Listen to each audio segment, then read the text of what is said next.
Good morning student. Today I will teach class 10 computer. Dear student, your topic is intranet. An intranet is a private network that is contained within an enterprises. Intranet एक private network है जो किसी company या enterprises के अंदर ही सीमित होता है. It may consist of many interlinked local area networks and also use leased line in the wide area network. इसमें कई सारे local area networks LAN networks जुड़े हुए होते हैं और wide area network में इसका leased line का भी इस्तेमाल किया जाता है. The main purpose of an intranet is to share company information and computing resources among employees. Intranet का जो मेन उद्देश्य है, मेन पर्पज़ है, वह यह है कि कंपनी की किसी भी इंफॉर्मेशन या कंप्यूटिंग रिसोर्सेज आपका प्रिंटर, स्कैनर्स, पेरिफेरल्स जो होते हैं उसको कंपनी के अंदर के एम्प्लॉय के बीच शेयर करना. कंपनी में जो एम्प्लॉय वर्क कर रहे हैं उनके बीच ही इस नेटवर्क का इस्तेमाल करके इंफॉर्मेशन को एक्सचेंज किया जा सकता है. And intranet can also be used to facilitate working in groups and for teleconference. Intranet का प्रयोग ग्रुप में कार्य करने के लिए और टेली कॉन्फ्रेंसिंग के लिए भी किया जा सकता है. When part of an intranet is made accessible to customer, partners, suppliers or other outside the company, that part becomes part of an extranet. Intranet का वह पार्ट जो किसी कस्टमर, पार्टनर या सप्लायर के लिए बनाया गया है, जो इनके द्वारा एक्सेस किया जा सकता है, उस पार्ट को एक्स्ट्रानेट कहा जाता है. कंपनी के बाहर जो इसका पार्ट एक्सेस किया जा सकता है उस पार्ट को एक्स्ट्रानेट कहा जा सकता है या कहते हैं. अब हम कुछ पॉइंट्स पढ़ेंगे इसमें जो इम्पोर्टेंट पॉइंट्स हैं. जैसे हमारा हो गया clients. The client is local computer that send request to the server computer. Client एक लोकल कंप्यूटर होता है जो सर्वर कंप्यूटर को रिक्वेस्ट भेजता है. जो नॉर्मल यूज़र होता है वह क्लाइंट कंप्यूटर पे वर्क करता है. जैसे हम लोग जो कंप्यूटर यूज करते हैं वह क्लाइंट कंप्यूटर होता है. तो हमें इंटरनेट से जब भी कुछ चाहिए होता है तो हम रिक्वेस्ट भेजते हैं अपने कंप्यूटर से. तो हमारा कंप्यूटर जो होता है वह क्लाइंट कंप्यूटर होता है. Domain name, a unique name that identifies an internet site. Domain name एक ऐसा नेम होता है जो इंटरनेट की साइट को आइडेंटिफाई करता है. यह एक यूनिक नेम होता है. इस नेम को दोबारा से रिपीट कहीं और नहीं किया जा सकता है. डोमेन नेम के कुछ एग्जांपल जैसे आपका .com हो गया, .in हो गया, .edu हो गया. एजुकेशनल अगर कोई साइट होती है उसमें .edu होता है. कॉमर्शियल साइट के लिए वेबसाइट जो है तो उसमें .com का प्रयोग किया जाता है. .in इंडियन वेबसाइट जो होती है उसमें .in. .gov गवर्नमेंटेड अगर कोई वेबसाइट है तो उसमें लास्ट में डोमेन नेम .gov होता है. नेक्स्ट नंबर होता है हमारा host. The server computer is also called the host. जो सर्वर कंप्यूटर होता है उसी को होस्ट भी कहा जाता है. HTML hyper text markup language is a computer language use for web page designing. HTML एक कंप्यूटर लैंग्वेज है जिसका प्रयोग इंटरनेट के पेज को डिज़ाइन करने के लिए किया जाता है. वेब पेज को डिज़ाइन करने के लिए किया जाता है. किसी वेबसाइट को अगर हमें बनाना है तो हम HTML का इस्तेमाल करेंगे. नेक्स्ट है hypertext. A combination of text, audio and video, tracks and hyperlinks. Hypertext जो होता है यह टेक्स्ट, ऑडियो, वीडियो और हाइपरलिंक के कॉम्बिनेशन से बना हुआ होता है। HTTP hypertext transfer protocol, a protocol used by www to create, display and link hypertext file.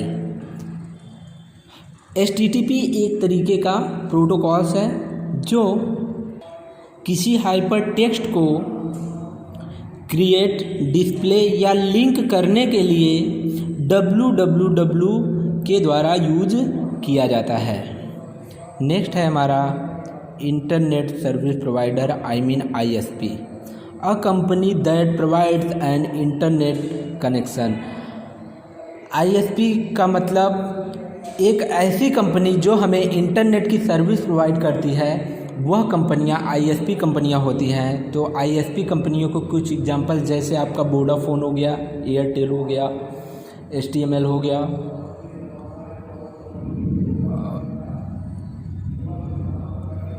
BSNL, idea, ये सारी कंपनियां जो है ISP कंपनियां हैं।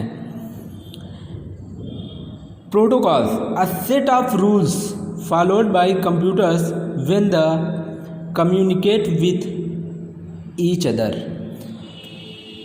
प्रोटोकॉल्स जो होता है यह रूल्स और रेगुलेशंस का एक सेट होता है। जब हम किसी से कम्युनिकेट करते हैं या फिर जब हम इंटरनेट से जुड़ते हैं तो बहुत सारे प्रोटोकॉल्स ऑटोमेटिक वर्क करने लगते हैं और उनका वर्क जो होता है वो खुद अपना वर्क करते हैं और हमें पता नहीं चलता है कि ये प्रोटोकॉल्स वर्क कर रहा है। लेकिन जब रिजल्ट सामने आता है तब हमें पता चलता है कि ये प्रोटोकॉल्स वर्क कर रहे हैं। अगर जिस प्रोटोकॉल का जो वर्क होता है वह प्रोटोकॉल्स अगर वो अपना वर्क नहीं करता है तो वह काम हमारा नहीं होगा। जैसे एक एग्जांपल लेते हैं हम FTP, फाइल ट्रांसफ़र प्रोटोकॉल का। फाइल ट्रांसफ़र प्रोटोकॉल का वर्क होता है कि जब हम एक कंप्यूटर से फाइल किसी दूसरे कंप्यूटर में या किसी और को सेंड करते हैं तो उस दौरान FTP प्रोटोकॉल वर्क करता है। तो अगर FTP प्रोटोकॉल हमारा वर्क नहीं करेगा तो वह फाइल हमारी ट्रांसफ़र नहीं होगी। तो बहुत सारे प्रोटोकॉल्स हमारे कंप्यूटर में वर्क करते हैं जब हम इंटरनेट से जुड़ते हैं या फिर नेटवर्क में आते हैं। तो नेक्स्ट नंबर है हमारा server, a powerful computer that provides service to other computers. Server एक ऐसा पावरफुल कंप्यूटर होता है जो अदर कंप्यूटर को या क्लाइंट कंप्यूटर को सर्विस प्रोवाइड करता है। जैसे किसी कंपनी या किसी बैंक में एक मेन ब्रांच होती है जिसमें एक सर्वर कंप्यूटर रखा रहता है और नॉर्मल ब्रांचेस में लोकल कंप्यूटर्स होते हैं जो उसी से अटैच होते हैं। जब भी कोई रिक्वेस्ट या कोई क्वेरी होती है तो वो कोई इन्फॉर्मेशन को डायरेक्ट सर्वर कंप्यूटर को ही रिक्वेस्ट करते हैं। Surfing, moving from one page to another on the web. Surfing computer में एक ऐसा भी वर्ड होता है जो हम अपनी हॉबीज़ में लिखते हैं, नेट सर्फिंग या कंप्यूटर सर्फिंग। तो सर्फिंग का मतलब होता है जैसे हम नेट सर्फिंग कर रहे हैं तो moving one page to another page, मतलब आप इंटरनेट पर कोई चीज़ जब आप ढूंढने लगते हो तो आप एक पेज से दूसरे पेज पर जाते हो, तो उसी वर्क को हम नेट सर्फिंग कहते हैं या फिर सर्फिंग कहते हैं। तो जब भी हम कोई चीज़ सर्च करते हैं तो हमें एक पेज से दूसरे पेज, तीसरे पेज पे हमें जाना पड़ जाता है क्योंकि एक ही पेज पे हमारा रिजल्ट नहीं मिलता है। तो हम उस टाइम क्या कर रहे होते हैं, सर्फिंग कर रहे होते हैं। URL, uniform resource locator, and internet address in a special format. URL, uniform resource locator, यह इंटरनेट का एक एड्रेस होता है जो एक स्पेशल फॉर्मेट में होता है। Web browser, a special software that help in surfing the web by displaying web pages।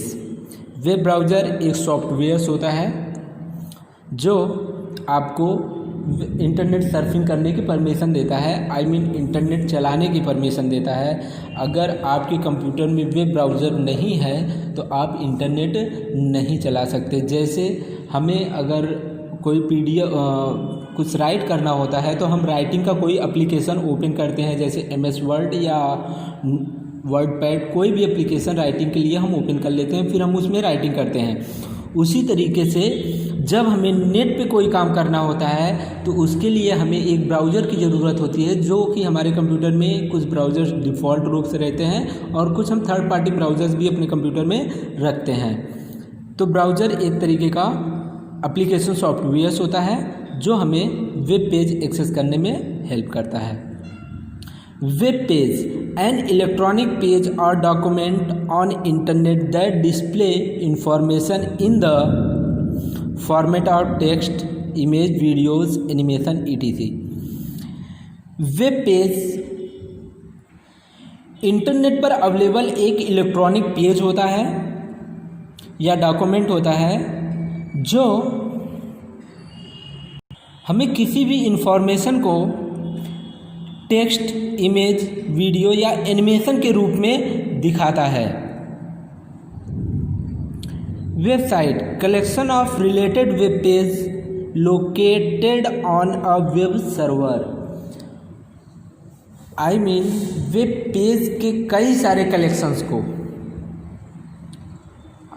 या आप कह सकते हो collection of multiple web page.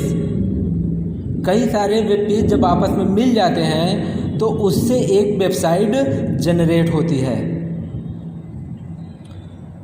www world wide web,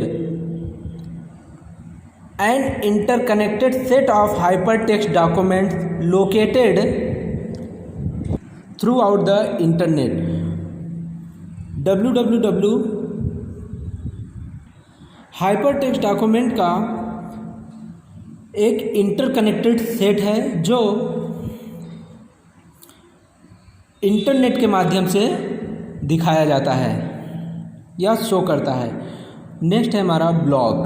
a blog is a types of website usually maintained by an individual with regular entries of commentary, description of events और other material such as graphics और video. Blog भी एक तरीके की website होती है, लेकिन यह वेबसाइट जो है डेली अपडेट के लिए बनाया जाता है। जैसे कोई ना कोई इन्फॉर्मेशन हम इस वेबसाइट पे हमेशा अपडेट करते रहते हैं। तो इसमें और भी फैकल्टीज़ होती हैं, कमेंट्स वगैरह के भी ऑप्शंस होते हैं। तो यह हम अपने पर्सनल यूज़ के लिए या अपनी पर्सनल नॉलेज को दूसरों के साथ शेयर करने के लिए हम ब्लॉग का यूज़ करते हैं। तो अगर हम ब्लॉग क्रिएट किए हैं तो उसमें आप अपनी इंफॉर्मेशन को या फिर आप अपनी जानकारी को उस पर अपडेट कर दीजिए, जो कि नॉर्मल लोगों तक पहुंच जाती है। फिर उनके रिस्पांस के रूप में इसमें कमेंट भी आते हैं। तो dear student, that's all. Next video में मैं आपको एक्सरसाइज और क्वेश्चन आंसर सॉल्व करवाऊंगा। Okay, thank you.